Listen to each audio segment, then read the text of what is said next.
Germany's Der Spiegel magazine is reporting that Berlin has delivered 18 long-awaited Leopard 2 battle tanks to Ukraine.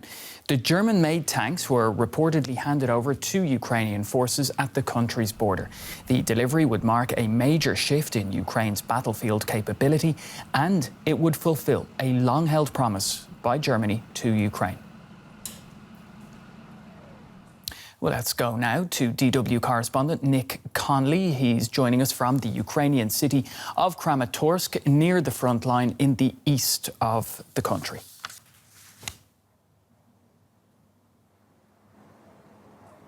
Hi, Nick. Now, Der Spiegel has reported that Germany has delivered long-awaited Leopard 2 battle tanks to Ukraine, as we mentioned. What are you hearing, though? For now, Ukrainian media are all citing Der Spiegel, but we haven't had anyone seriously questioning this, and we've heard from the German government they're going to tell us about what they've most recently delivered tomorrow. They have a kind of regular update function where they kind of talk about what they've actually sent. I think this is really important. I was just at the front lines a couple of hours ago, and before this news came in, and the first question from everyone when they found out that we were from a German broadcaster was, where are the tanks? It was a joke, but it was meant with a lot of seriousness and concern, because people here tell you that this spring offensive that everyone's talking about, this kind of last chance, as it were, for Ukraine to really push Russia back before the pressure on Ukraine mounts to get back some kind of negotiations with the Kremlin.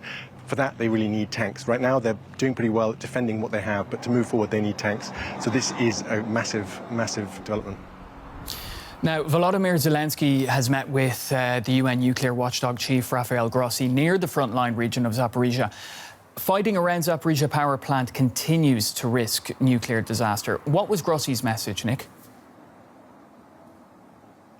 Well, Grossi was keeping things pretty tight-lipped, was not giving us any particularly new lines. I think this is more about kind of behind closed doors diplomacy and trying to make sure that the staff of that power plant, Europe's biggest nuclear power plant, 6 reactors, that they are able to keep going. These are people who are having to cross the front lines constantly to see their families and to come back, who are under a lot of pressure from the Russians who control that power station, and the risks of an uncontrolled event, some kind of human error mistake, that quite apart from the constant attacks on the power supply that's needed for the cooling of the reactors is just so great that right now all the efforts are on making sure the people working there can do their job as best they can. I think basically the international authorities have given up on the attempts to try and demilitarize that area. They tried that for a couple of months. It's just not working.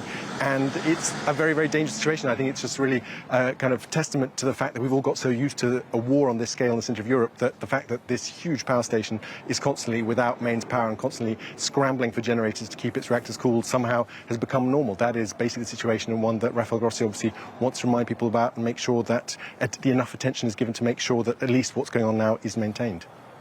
Nick, we saw how the Ukrainian president travelled so close to the front line. What does this say with regards to him and how he's able to go there?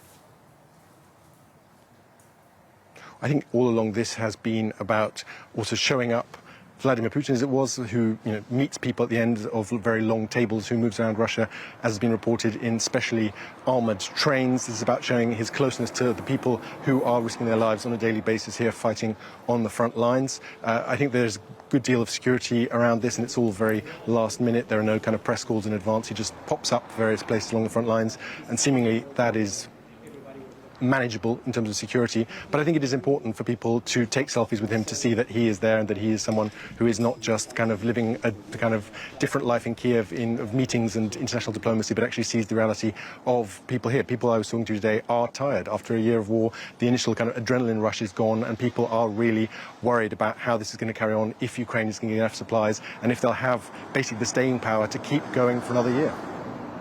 Thanks, Nick. Nick Conley in Kramatorsk.